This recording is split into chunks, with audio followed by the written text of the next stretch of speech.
আজকে আমি তোমাদের সাথে দারুণ একটা রেসিপি শেয়ার করব আর মাত্র 10 থেকে 15 মিনিটের মধ্যেই কিন্তু তোমরা এটা বানিয়ে নিতে পারবে। তো আজকে আমার রেসিপি হলো মটর পনির পোলাও। তো চলো দেখে নিই এই মটর পনির পোলাও বানানোর জন্য কী লাগছে। তো দেখো, প্রথমে আমি এখানে ছোট ছোট কিউব আকারে পনির কেটে নিয়েছি। এরপর আমি ওর মধ্যে দিয়ে দেবো 1 চামচের মতন কর্নফ্লোর আর সামান্য লবণ। তারপর পনিরটাকে ভালো করে একটু এই কর্নফ্লোরটার সাথে মাখিয়ে নিতে হবে। এরপর আমি এই দিকে একটা বাটি মেপে নিয়ে নিয়েছি চাল। তো এখানে প্রায় 300 গ্রামের মতন চাল আছে। আর এই চালটাকে কিন্তু আমি আগের থেকে ধুয়ে তারপরে শুকিয়ে রেখেছি। এরপর আমি এই দিকে একটা কড়াইয়ের মধ্যে দিয়ে দিয়েছি ঘিটা যখন একটু গরম হয়েছে তখন আমি ওর মধ্যে পনিরগুলোকে আমি উল্টে পাল্টে একটু হালকা লালচে করে ভেজে নেব। তো দেখো, পনিরটা ভাজা হয়ে গেলে পনিরটাকে আমি নামিয়ে নিয়ে এরপর আমি ওই ঘিয়ের মধ্যে দিয়ে দিচ্ছি বেশ কিছুটা কাজু বাদাম। আর এই সময় কিন্তু গ্যাসটাকে একটুখানি মিডিয়াম করে কাজু বাদামগুলোকে ভেজে নেবে, না হলে কিন্তু কাজু বাদামগুলো পুড়ে যাবে।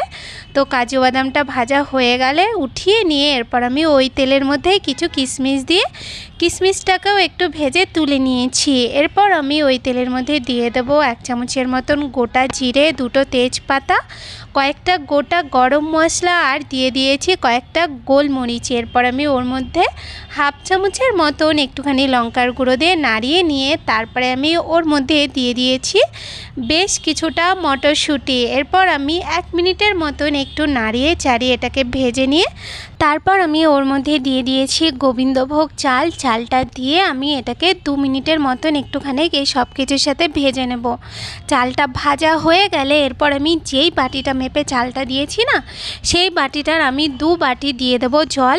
তো এখানে সব সময় মনে রাখবে যে যখন চাল দেবে যেই বাটিটা মেপে বা যেই গ্লাস মেপে চাল দেবে সেটার ডবল কিন্তু দিয়ে দিতে হবে জল। এরপর আমি ওর মধ্যে দিয়ে দিয়েছি কয়েকটা কাঁচা লঙ্কা, পরিমাণ মতো লবণ, আর এখানে আমি দিয়ে দিয়েছি 2-3 চামচের মতন একটু চিনি, আর দিয়ে দিয়েছি একটু গুঁড়ো গরম মশলা। এরপর আমি সব কিছুকে নাড়িয়ে চাড়িয়ে নিয়ে এটা ঢেকে আমি 10 মিনিটের মতন একটু হতে দেব।